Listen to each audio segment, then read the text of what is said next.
Medical college મુરિયા ખાતે મહિલા પ્રશિક્ષણ તથા મહિલા સશક્તિકરણ કાર્યક્રમનું કરાયું આયોજન। બનાસ મેડિકલ કોલેજ મુરિયા ખાતે મહિલા પ્રશિક્ષણ તથા મહિલા સશક્તિકરણ કાર્યક્રમનું કરાયું આયોજન।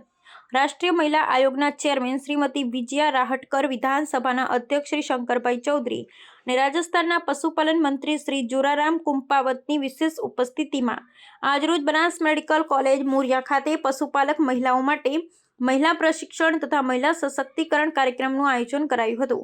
આ તાલીમ કાર્યક્રમમાં રાષ્ટ્રીય મહિલા આયોગના ચેરમેન શ્રીમતી વિજયા રાહટકરે જણાવ્યું કે રાષ્ટ્રીય મહિલા આયોગના મહિલાઓને સક્ષમ બનાવવા પ્રયત્નશીલ છે। આ આયોગે મહિલાઓના હક અને અધિકાર સુનિશ્ચિત કરવા માટે કાયદાઓ બનાવ્યા છે।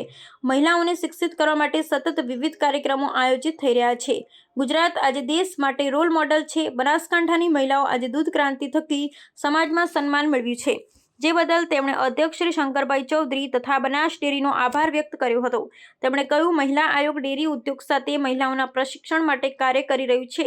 વડાપ્રધાન શ્રીએ કહ્યું કે આપણા દેશની બેટીઓ સક્ષમ છે। મહિલાઓમાં નિર્ણય લેવાની ક્ષમતા, નાણાં બચાવવાની ક્ષમતા તથા દરેક પરિસ્થિતિને પહોંચી વળવા માટે મહિલાઓ આગળ વધી રહી છે, તે ગૌરવની બાબત છે। બનાસ ડેરીના છેલ્લા 10 વર્ષમાં થયેલી પ્રગતિ પ્રશંસાને પાત્ર છે।